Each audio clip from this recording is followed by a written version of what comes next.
My name is Jason Polanski and I'm the owner of Sedona UAS.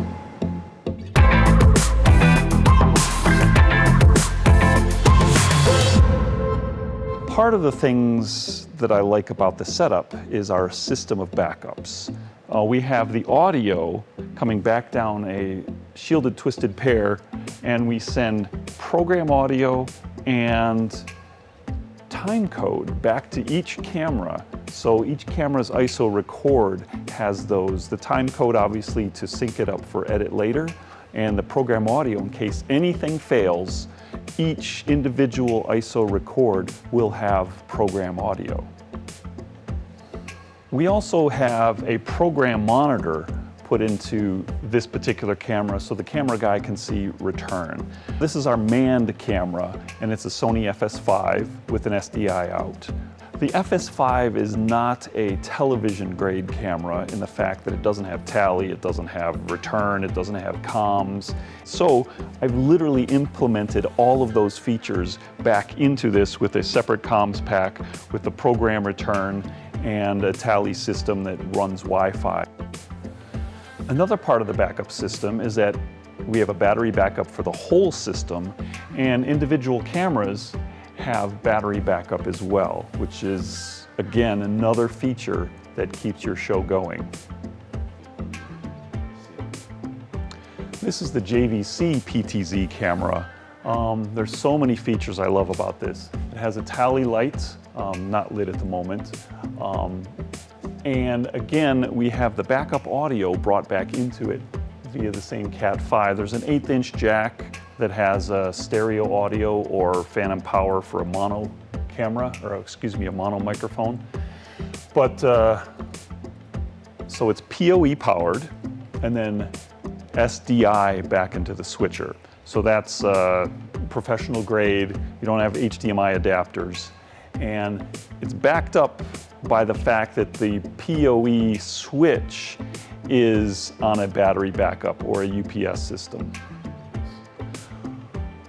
So many advantages to this type of PTZ camera. The first of all is the unobtrusiveness. If you look at this system, it's not in anybody's way. Obviously the manned camera has a large footprint. This literally has 0 footprint, which is my favorite feature. And as far as the presets, pan and tiltability, we'll look at that later where we'll show you the controller. We use a Skarhøj brand controller. They're a company from Denmark that makes amazing controllers for everything. PTZ cameras, camera control, switchers, the whole works. So that's why I went with Skarhøj as our controller. Again, I'm so delighted to have the small footprint PTZ cameras hanging from the ceiling here, and we try to neaten it up with our SDI output to the switcher, and this is the 1/8" jack that sends the program audio and time code back into the ISO record. This device has an SD card, a micro SD card, which is so nice, and then it's PoE powered. This rack has the main brains of the system with the Blackmagic switcher. It's a Blackmagic broadcast television switcher, something like that. 8 SDI inputs, and that's our main switcher. We also have a record deck, record or playback. We use it as our master record. This is a time code generator because we send time code to all of the records to make it easier for editing post the show. Typical Wi-Fi router, just so all of our pieces of gear, anything that's wireless, is in our local network, totally isolated from anybody else's network. On the bottom here is actually the powerhouse. You'd think the switcher's the powerhouse, but this thing, this Miranda density rack, has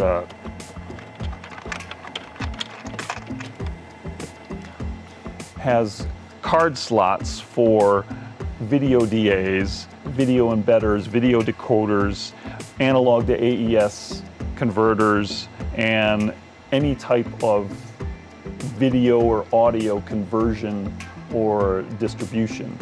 And we use that as our to embed audio into our main record. So every single channel is isolated into our main record. We send program and time code to all of our individual cameras, but our main record has 16 channels of embedded audio recorded in it. So we have isolated microphones from all of our microphones, all of our playback, and program as well. And the mixing board itself here also has the capacity to record 32 channels of isolated audio. Currently it's just set up to mimic the 16 that's recorded off of here. And again, it's a dual redundant system where if anything happens to our program record, we still have audio on our mixing board, isolated audio. And then if the program record goes away, we have a backup program record on OBS. And then we will also have the individual cameras isolated record so we could recompile that program feed from the individual cameras. We went with a Midas mixing board. Behringer has a very similar mixing board. I come from a live television sound background, and the mixing board to me is probably the most important part in my thoughts. Because if you skimp on the mixing board and skimp on the audio, there's like no way to catch up. So I went with the powerhouse of Midas, and it is 32 inputs. It has 16 local, and you can put many other inputs in. It has the ability to do the 32 channel ISO record. Plus currently I'm recording my voice on this little USB thumb drive. So another way to record program. Again, redundant across the board. There's so many things I love about it. The fact that it has 16 auxiliaries, and I'm actually using 8 of those as groups. So I can group my voices into one group, and I can group the music into another group, and so on down the line. So it gives you that, once you have groups set up, then you have the ability to mix minus things in and out of it if you have to. You can also control the mixing board with the keyboard. This display over here, I have set up with a meter system so I can see all of the inputs, and I have the main compressor. So it has high-end plug-in style compressors. Now this scope here is that's the scope. Where's the radar? There's the radar. So what this does is this ensures that our volumes meet the LKFS standards for broadcast. And currently we have it set to -24, which is the television broadcast standard. And YouTube and Vimeo and all those have a slightly higher standard of -14 or -16, depending on the platform. But again, it's all about ensuring the highest quality that we can do. Well, each individual channel has the ability to have a compressor or a gate. And the EQ system, let me go into the EQ page because that looks pretty cool. The EQ page has a real-time analyzer built in, similar to the one up here, but with the colors indicate red being the loudest. So you automatically know that that's 500 hertz that's being the loudest point. And when it comes to feedback suppression, that is absolutely a must. It allows you to eliminate feedback exceptionally fast instead of having it linger and linger and linger for like the whole show. So you can pinpoint it to an exact frequency, eliminate that frequency, and you're not putting a huge hole in the sound. You're taking out, surgically removing the individual feedbacks, which is what some of these metering and graphic equalizers allow you to do. This is the rack computer, where it is, it's right over here. It's like a Mac Mini, but it's a Windows version. It has a whole bunch of stuff in it, a bunch of USBs, a bunch of Cat5 Ethernet ins and outs, and a bunch of video outputs too. We're actually running 2 monitors. This monitor and the monitor up there is being run off of this little $500 computer. I used to do it all on the laptop, but it needed to be built in because there's so many wires that have to be plugged in. But the beauty of this is we run everything. Not necessarily run everything, but we can control everything from this. Currently we're using OBS to stream and record. We have Companion, which sets up our switcher buttons where I can control the switcher from here, either preset and take or hot punch to take. It also has downstream keyers where you can turn on full screen graphics or a bug if you want to. And you can crossfade between as well. This basically is the switcher in every single possible way you can control it. And we'll get into that even more. So you run companion. We also have control of each individual PTZ cameras where we can hit the record, we can check the amount of minutes left on the record time. We can adjust the white balance, but we can also do that over here. So again, redundant. We can control things in multiple different ways. Let's see, that's companion. What else do we have in here? This is the Midas software working, part of that's working here. But those are the main things. Having OBS as our streamer, because we have the program video and audio USB-C'd into the computer, and that's basically this. And it's literally streaming into our system right now. The Stream Deck is my favorite part because of how incredibly programmable it is. And I've set it up to do not just a switcher. This particular show only has 4 inputs. We have an input from the house, we have 2 PTZ cameras, and then our manned camera. I will add all of the buttons in if it's a bigger show. We delete the buttons we don't need so you don't accidentally hot punch the wrong button.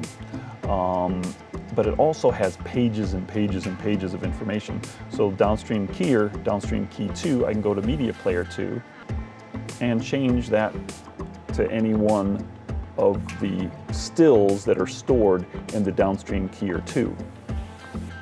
I could do the same thing with the downstream keyer 1. We can also we can change the auxiliary out of this. It's set to program, it could be bars, you can see the auxiliary out there, or we could change it to any one of the cameras.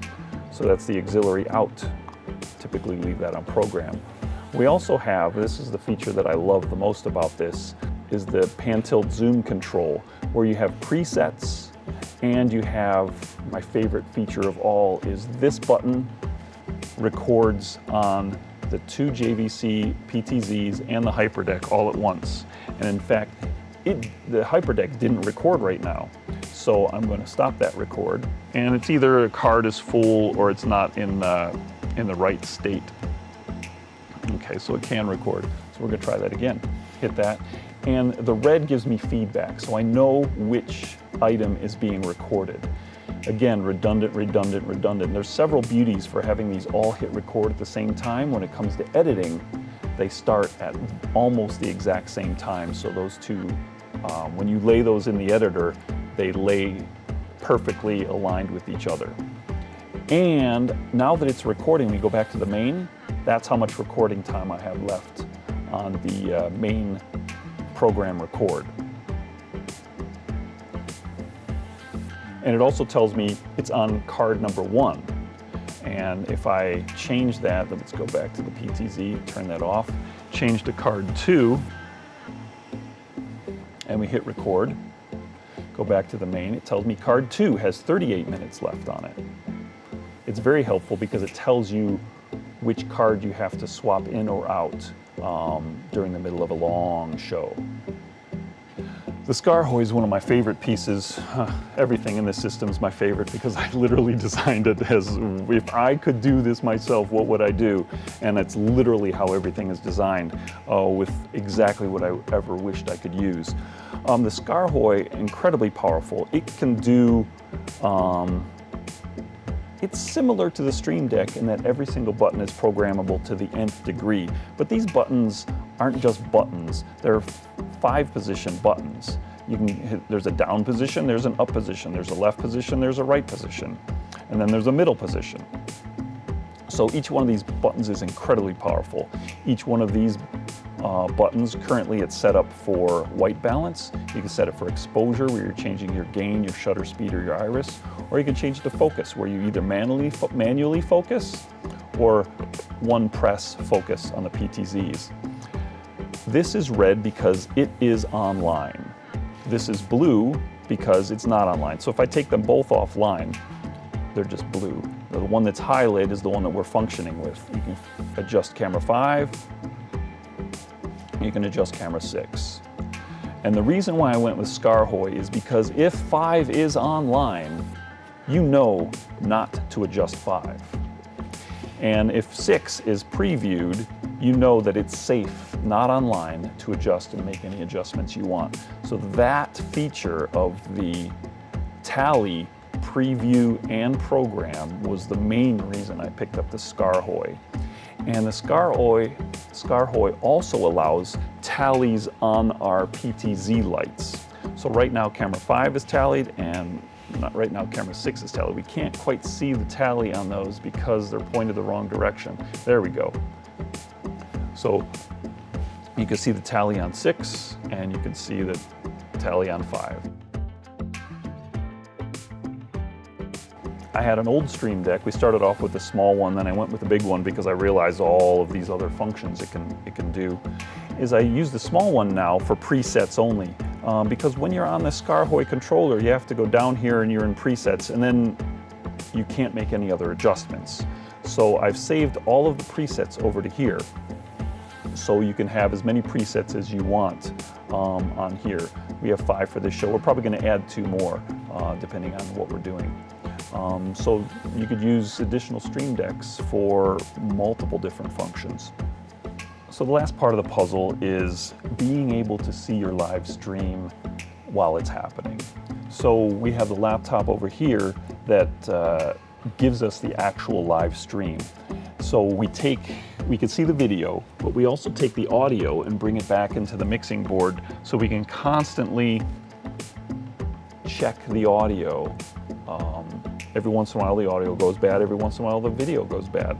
So you can see the video here, and you can literally listen to the video here. And again, just redundant, quality control.